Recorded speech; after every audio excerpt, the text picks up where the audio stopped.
नमस्कार, स्वागत है आपका। एनडीटीवी देख रहे हैं आप। मैं हूं आपके साथ ऋतु सिंह। चलिए सिटी सेंटर की शुरुआत करेंगे निवाड़ी से मिल रही बड़ी खबर के साथ, जहां रामपुरा सुजानपुर के जंगल में भीषण आग लगी है। कई एकड़ में ये आग फैल गई है और पृथ्वीपुर वन परिक्षेत्र के जंगल में आग लगने की जानकारी है। मौके पर वन विभाग और दमकल की टीम मौजूद है। तो ये बड़ी खबर पहुंचा रहे हैं निवाड़ी के पृथ्वीपुर से, जहां पर जंगल में भीषण आग लगे कई एकड़ में ये आग फैल गई है। तो बताया जा रहा है कि पृथ्वीपुर वन परिक्षेत्र के जंगल में आग लगी है और ये मौके की तस्वीरें भी आपको दिखा रहे हैं। जानकारी मिलने के बाद वन विभाग और दमकल की टीम मौके पर पहुंची है और कोशिश की जा रही है कि जल्द से जल्द इस आग पर काबू पा लिया जाए। और ज्यादा जानकारी के साथ हमारे सहयोगी मयंक दुबे हमारे साथ जुड़ गए, सीधा उनका रुख करेंगे। मयंक, देखिए अभी मौके पर क्या कुछ स्थिति है, क्या आग पर काबू पा लिया गया है?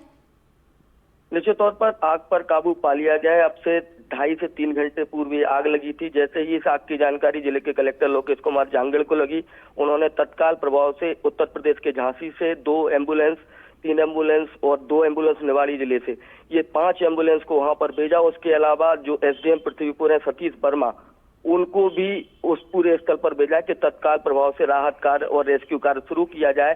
पहले से ही वन विभाग का अमला वहां पर मौजूद था और अब से कुछ देर पहले जिले के कलेक्टर लोकेश कुमार जांगड़, एसपी राय सिंह नरवरिया समेत तमाम प्रशासनिक अधिकारी उस स्थल पर पहुंचे जहां पर ये आग लगी थी।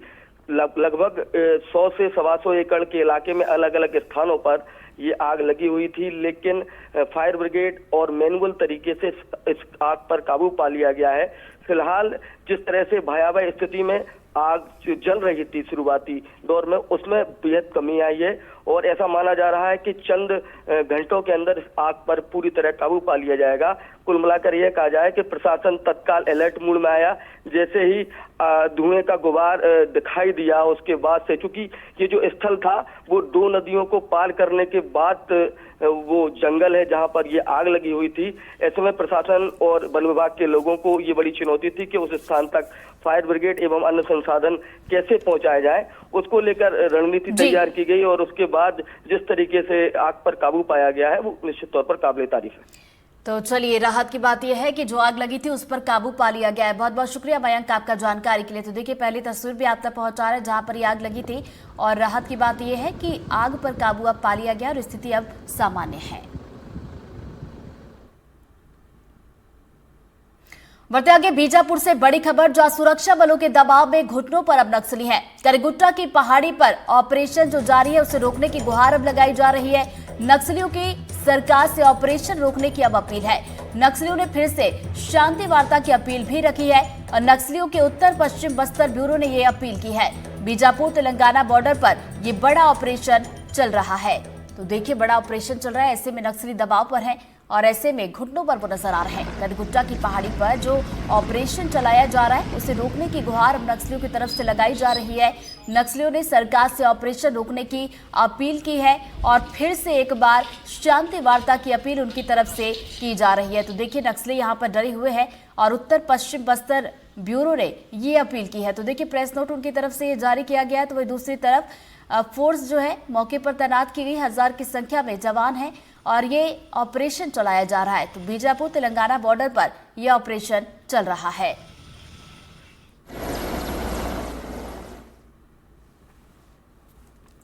बीजापुर के करगुट्टा की पहाड़ी में अब तक का सबसे बड़ा एंटी नक्सल ऑपरेशन जारी है। पिछले 4 दिन से जवानों ने नक्सलियों की बटालियन नंबर 1 को घेरा हुआ है। ऑपरेशन को अंजाम देने बीजापुर के सिविल लाइन स्थित ऑफिस को कंट्रोल रूम बनाया गया। सेना के हेलीकॉप्टर से जवान उनको बैकअप भी दिया जा रहा है। कंट्रोल रूम में बीजापुर एसपी जितेंद्र यादव, दंतेवाड़ा एसपी और बस्तर डीआईजी कमलोचन कश्यप, सीआरपीएफ के अधिकारी मॉनिटरिंग कर रहे हैं। बस्तर आईजी तेलंगाना बॉर्डर वेंकटपुरम में बैठकर तेलंगाना की तरफ से फोर्स के मूवमेंट पर नजर बनाए हुए हैं और कहा जा रहा है कि बटालियन नंबर 1 में हिरमा देवा, सुधाकर और सैकड़ों माओवादी के साथ घेर लिए गए हैं और जल्द ही सुरक्षा बलों को बड़ी सफलता मिल सकती है। कर्रेगट्टा की पहाड़ियों में बड़ी संख्या में माओवादी होने की सूचना मिली थी। उसके बाद सुरक्षा बलों ने उन्हें चारों तरफ से घेरा है और हजारों की संख्या में वहां सुरक्षा बलों को तैनात किया गया है।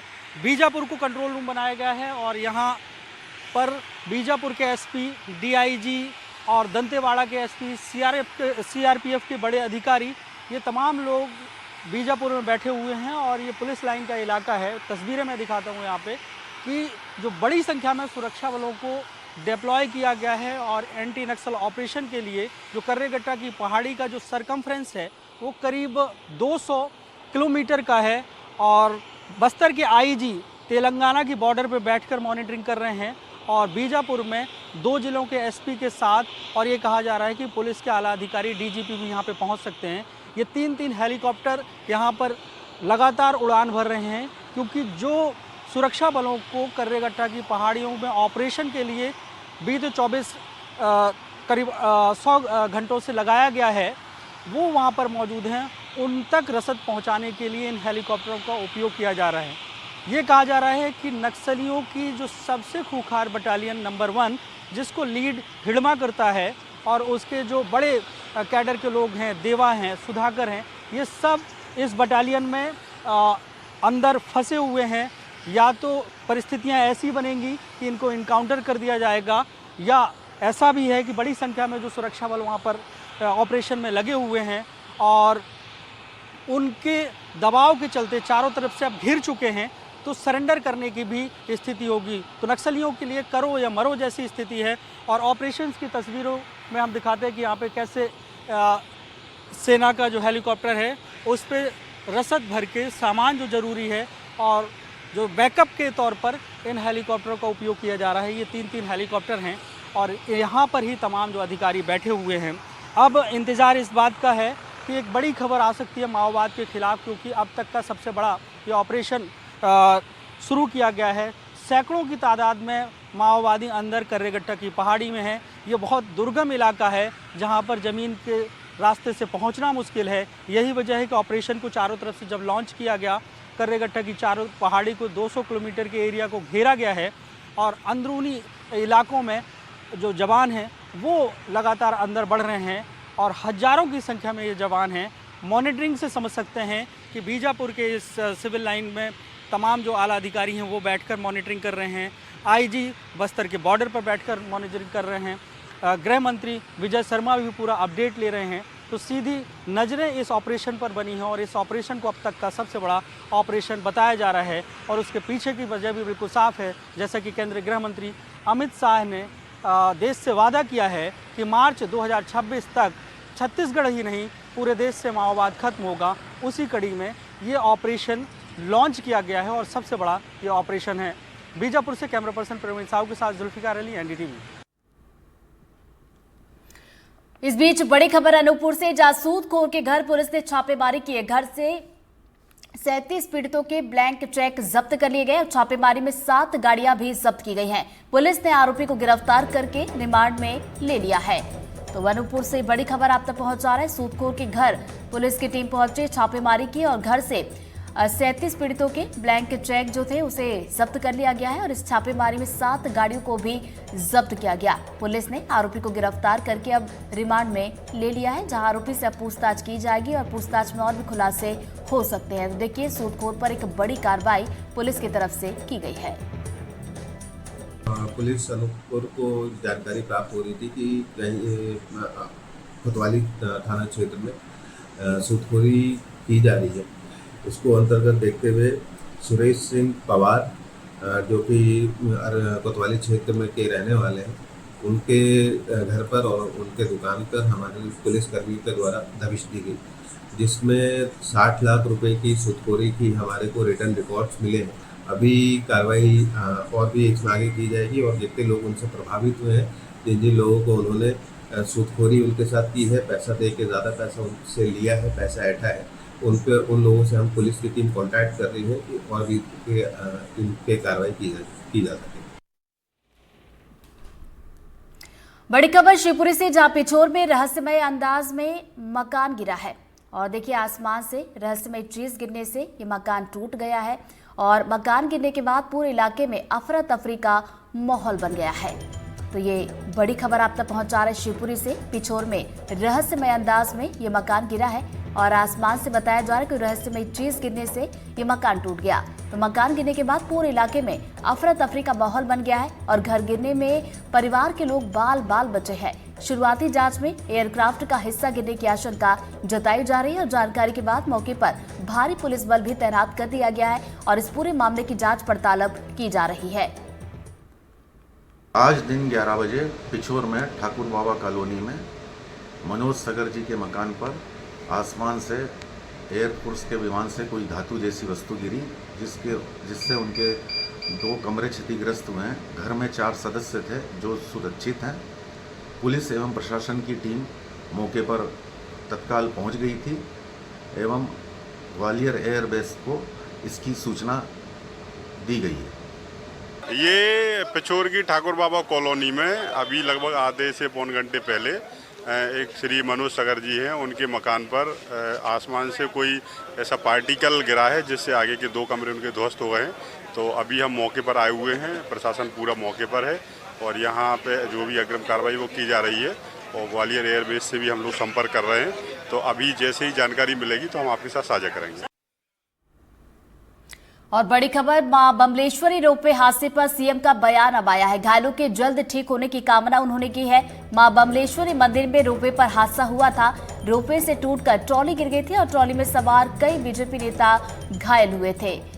तो देखिए अब इसको लेकर सीएम का बयान आया है।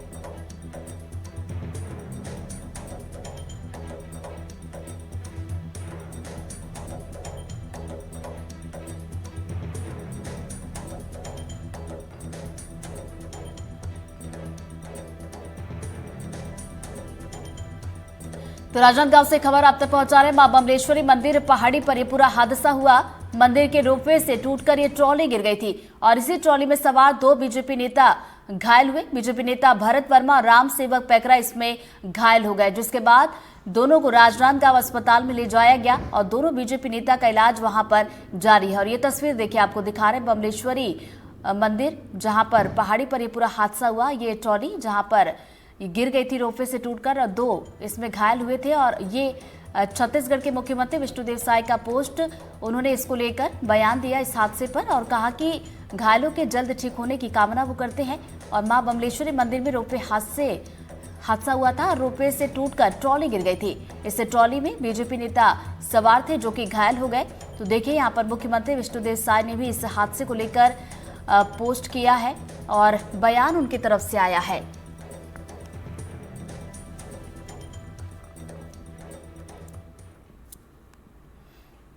बढ़ते आगे, देवास से बड़ी खबर, जो संविदा स्वास्थ्य कर्मचारियों की हड़ताल। जी हां, कर्मचारियों की हड़ताल का 4था दिन है और अलग अलग मांगों को लेकर ये हड़ताल कर रहे हैं। डॉक्टरों को मिलने वाली सुविधाओं की मांग इनकी तरफ से की जा रही है और 22 अप्रैल से ये कर्मचारी हड़ताल पर बैठे हैं। सीएम डॉक्टर मोहन यादव के नाम इन्होंने ज्ञापन भी सौंपा है।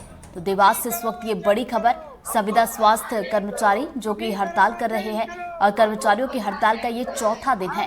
अलग अलग मांगे हैं जिसको लेकर ये हड़ताल पर बैठे हुए हैं और डॉक्टरों को मिलने वाली सुविधाओं की मांग कर रहे हैं। तो 22 अप्रैल से ये कर्मचारी हड़ताल पर बैठे हुए हैं और अभी तक कोई बात नहीं बनी है। हम अपना अधिकार मांगते।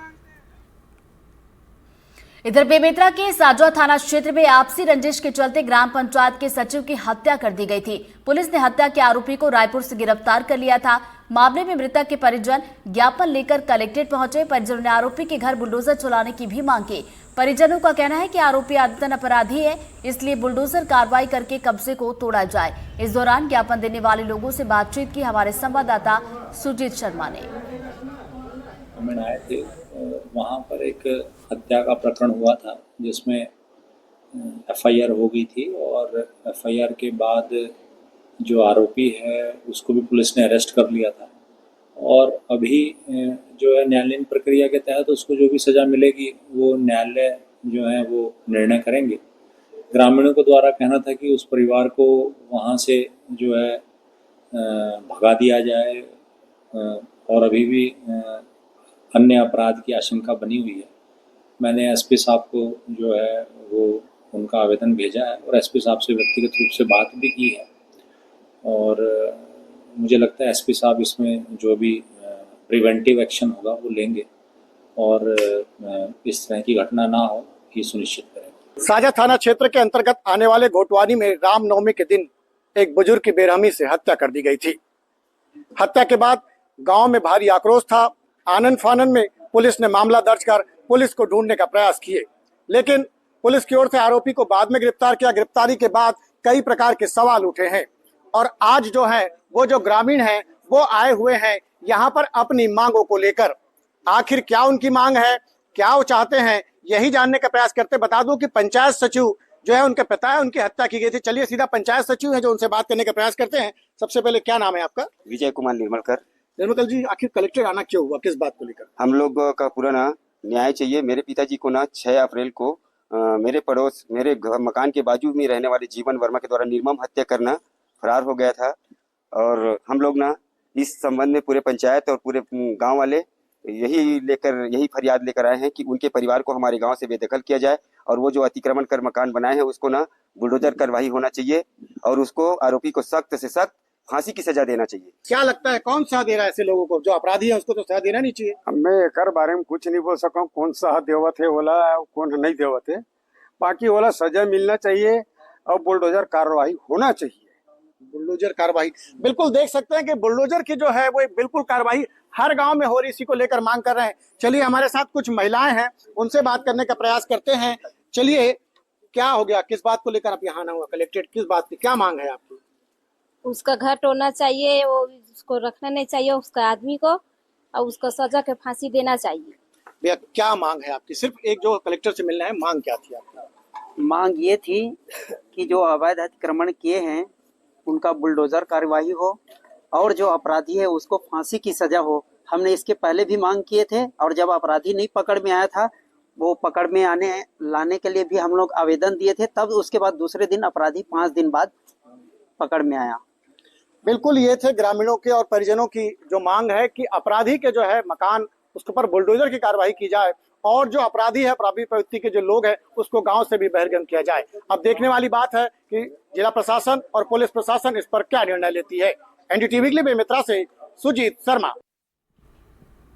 इधर रतलाम में 45 डिग्री तापमान ने सबकी मुश्किलें बढ़ा दी हैं। जहां गर्मी के चलते घरों में रहना तक मुश्किल हो रहा है, वहीं सब्जी विक्रेता अपनी सब्जियों को बचाने की जद्दोजहद में हैं।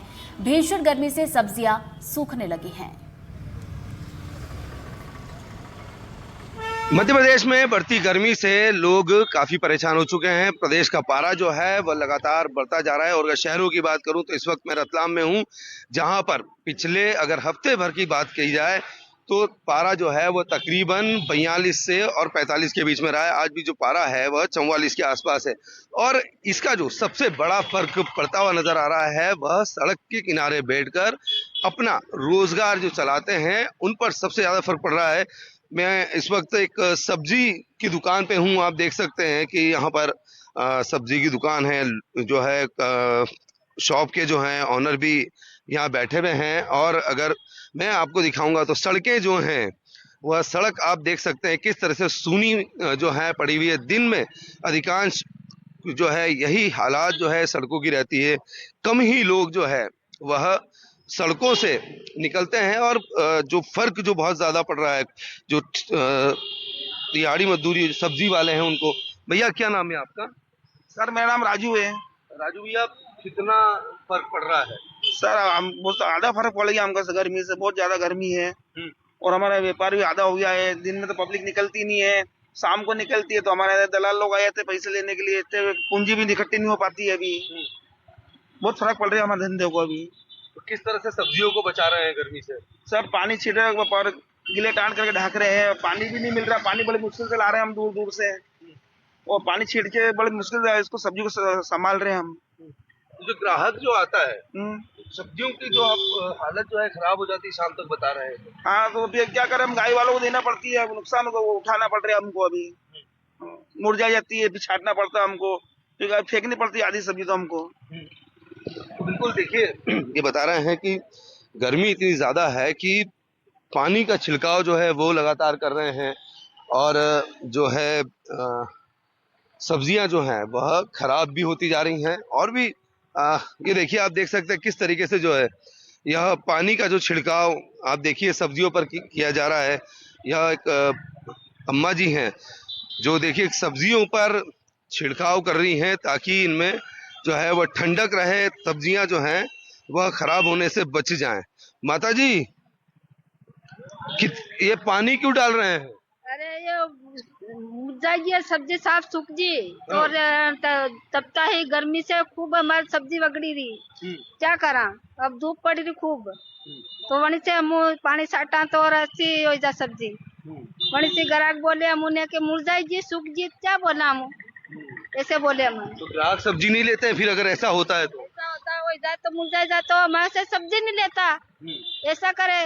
और अब हम ऐसे साटी दा तो और सब्जी हाउ दिखे तो ही दा और साटी दा तो फिर सब्जी फेंकना पड़ती है। फेंकने फिर आधी आधी फेंका आधी वैसा और पैसा ही नहीं आवे हमारे। क्या बोला तो देखिए ये बता रही हैं कि सब्जियां जो हैं वह खराब हो रही हैं, जो बिजनेस है वो नहीं चल रहा है। देखिए किस तरह से धूप में जो है आप देख सकते हैं सूरज जो है वो मुंह पर है और ये सब्जी यहाँ पर बेच रहे हैं, लगातार नुकसान हो रहा है। सुबह कितने बजे आते हो? सुबह 9 साढ़े 9 बजे बैठते हैं। हाँ।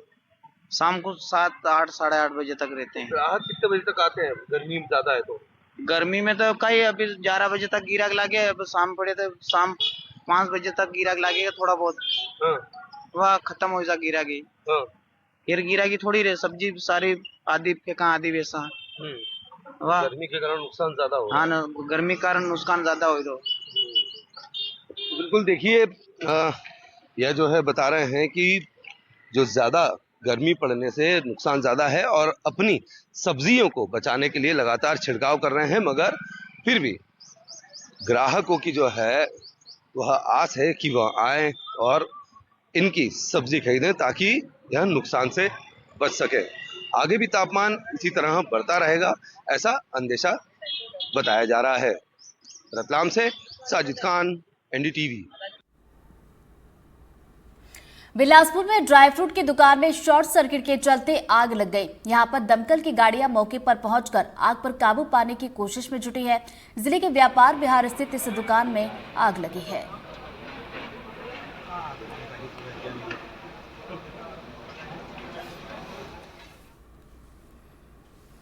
राजनांदगांव में हॉकी खिलाड़ियों और हॉकी प्रेमियों के लिए अच्छी खबर है। जिले को हॉकी एकेडमी की सौगात मिली है। यहां पर इंटरनेशनल हॉकी स्टेडियम में हॉकी की नई एकेडमी खोली जाएगी। इसको लेकर तैयारियां पूरी कर ली गई है। 15 मई तक एकेडमी के खिलाड़ियों को सुविधाएं मिलना शुरू हो जाएंगे। इसमें 13 से 17 साल के बच्चों के रहने के लिए भी सुविधा है। यहाँ पर प्रैक्टिस करने वाले खिलाड़ियों का खाने से लेकर पढ़ाई का सरकार खर्च उठाएगी। इतना ही नहीं, एकेडमी में सिलेक्शन के लिए खिलाड़ियों को तय प्रक्रिया से गुजरना पड़ेगा। हॉकी की नर्सरी राजनांदगांव को बहुत बड़ी सौगात छत्तीसगढ़ शासन खेल एवं युवक कल्याण विभाग के द्वारा दिया गया है। यह सौगात आवासीय खेल हॉकी एकेडमी के तौर पर हमको मिला है। बहुत समय से इसकी मांग की जा रही थी, लेकिन अंततः यह राजनांदगांव को इसका सौगात प्राप्त हुआ है, जो कि बहुत ही हर्ष का विषय है। इसके लिए हम जो है शासन को धन्यवाद देते हैं। जिला हॉकी संघ और छत्तीसगढ़ हॉकी संघ के पदाधिकारियों के प्रयास को की सराहना करते हैं। तो इस प्रकार से एक डिसिप्लिन से खिलाड़ी बन जाता है, तो एक सर्वांगीण विकास के रूप में यदि खिलाड़ी के देखें तो आवासीय जो खेल अकादमी है वो वरदान के रूप में साबित होगी राजनांदगांव के लिए। राजनांदगांव में हॉकी की खेल की सौगात अच्छी मिली है और यहाँ 13 साल से 17 वर्ष के बालक को रखा जाएगा और यहाँ से खिलाड़ी इंटरनेशनल लेवल के लिए जाएंगे। यहाँ रहने की व्यवस्था, खाने भोजन की व्यवस्था और स्कूल में पढ़ने की व्यवस्था भी रखी गई है इस एकेडमी में। खेल एवं युवा कल्याण विभाग के द्वारा आदेशित किया गया है। जिला राजनांदगांव में 25 सीटर हॉकी के अकादमी 13 वर्ष से 17 वर्ष के बीच में जल्दी से जल्दी खोलने का निर्देश प्राप्त हुआ है। उसमें 25 जो हॉकी के खिलाड़ी रहेंगे वो वहीं रहने खाने पीने शासन द्वारा संपूर्ण खर्च का व्यय करेगा।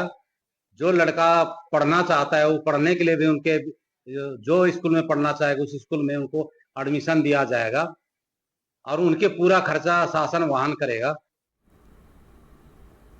बालाघाट में एनडीटीवी की खबर का बड़ा असर हुआ है। कलेक्टर ऑफिस में जनसुनवाई के दौरान जिले भर से आए लोगों को पानी के लिए परेशान होने की खबर दिखाए जाने के बाद प्रशासन अब हरकत में आया। कलेक्टर ऑफिस के सामने एक वाटर कूलर लगा दिया गया है, जिससे यहां आने वाले लोगों में खुशी देखने को मिली। जिले से दूर दूर से लोग आए थे, लेकिन प्यासे थे और इस भीषण गर्मी में पानी के लिए तरस रहे थे। ना ही प्याऊ था, ना ही वाटर कूलर था। हमने इस समस्या को उठाया और उसके दूसरे ही दिन इस खबर का असर दिखाई पड़ा और कलेक्टर ऑफिस में ये वाटर कूलर लगा दिया गया और इससे आज लोगों को राहत मिल रही है। एक जनहित का मुद्दा, एक लोगों की मांग थी कि यहाँ पे पानी की व्यवस्था हो, प्याऊ हो अथवा वाटर कूलर हो। ये वाटर कूलर लग गया, ये जानते हैं। भाई साहब, क्या नाम है आपका? श्यामलाल नागेश्वर। भैया, यहाँ पे पहले पानी की व्यवस्था थी क्या? पहले तो नहीं थी। जी जी। ये कब लगा है? ये अभी 2 दिन हुआ है लगा है तो। जी जी।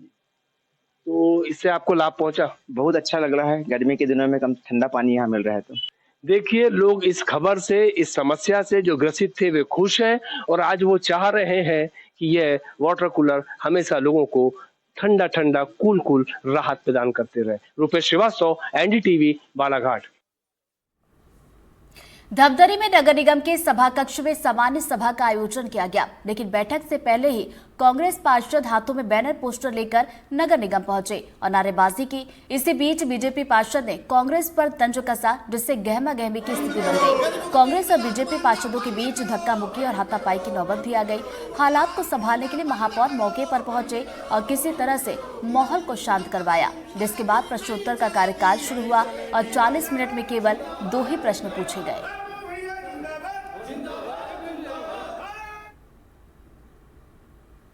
और इसी के साथ सिटी सेंटर में फिलहाल इतना ही। आगे देखिए एनडीटीवी ग्राउंड रिपोर्ट। नमस्कार।